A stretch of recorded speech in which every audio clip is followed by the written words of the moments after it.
Okay, so today I'm onto the whip stitch, and there are a few versions of this out there.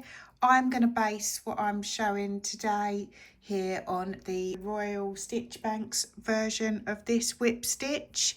This whip stitch can be used, you can use it to create lines at an angle on your embroidery work. A lot of people use it. I've got another piece of fabric here where I will show you.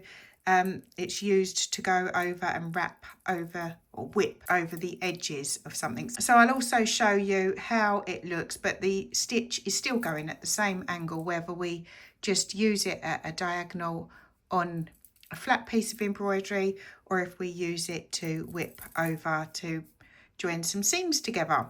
Whip stitch is also great for beading too. You can add some beads on and then put those at an angle. Don't forget, if you're enjoying these videos, please hit that thumbs up and give this a like and subscribe. Okay, so I have my cotton already threaded up on my needle, and like previous videos,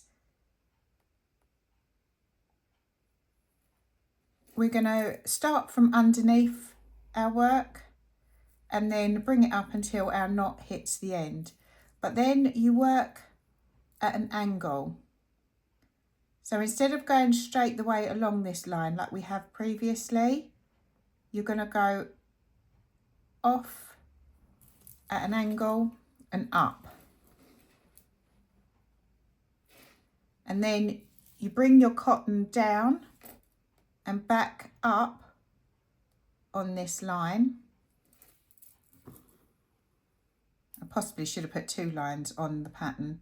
And then you bring it over at a diagonal again and up and press it back down through, creating the same sort of gap and making sure that they're all the same sort of size. Again, bring your needle down underneath to the bottom line so it's in line with that top stitch. Bring it up through your fabric and then pull it off to an angle and back through your fabric.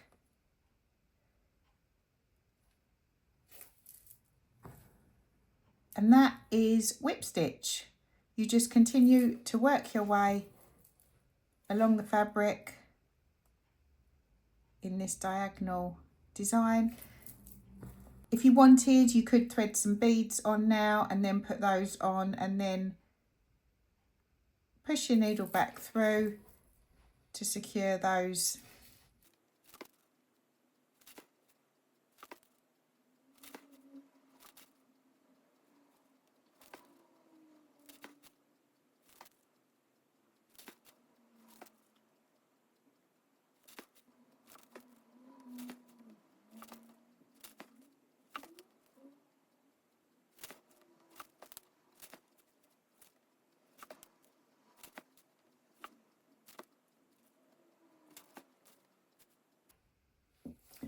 So if you should need to add more cotton to your whip stitch, you would just fasten it off by coming underneath, and then I just tuck my needle under my previous stitch, pull it, and then I just do a looped knot. And if you want to do two for luck, you can.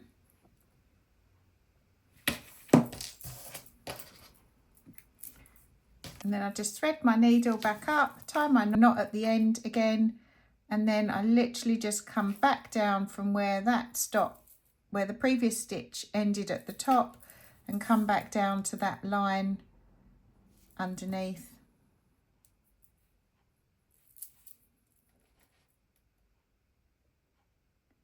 And then just continue with my diagonal stitch exactly as I was before.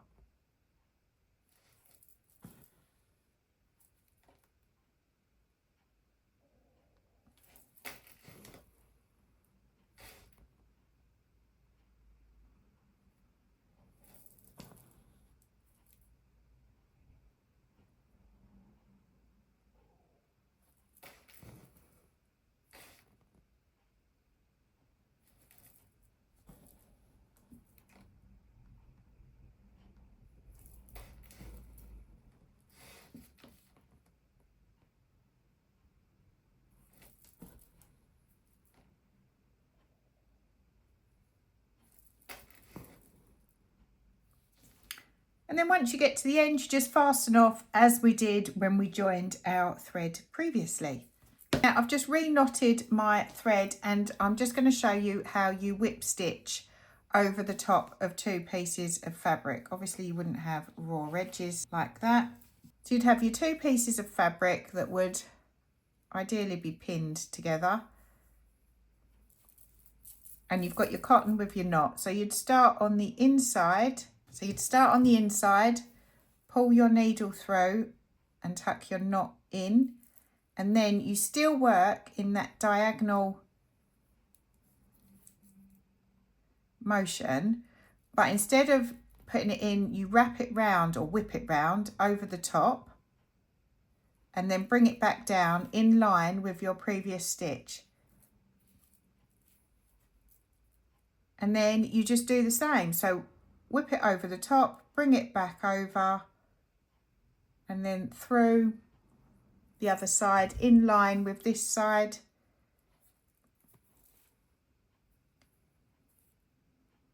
You just work your way along, whipping the stitch across to join your 2 fabrics together.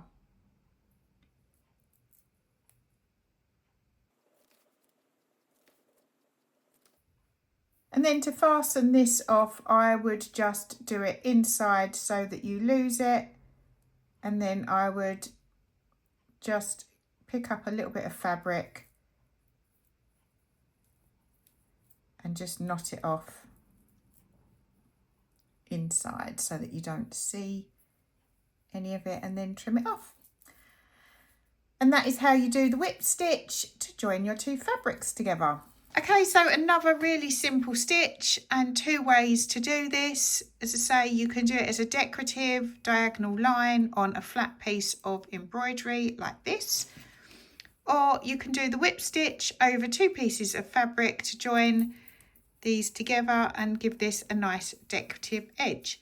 Great stitch to know and remember for creating designs on embroidery and edging details too. I hope you've enjoyed this quick overview of a whip stitch. As I said, there are a few variations of this out there, but this is based on the one from the RSN bank. And if you're enjoying this, please hit that thumbs up and give this a like and subscribe. And make sure, if you haven't already, go back and watch the other videos and grab your pattern from the link below. Thank you.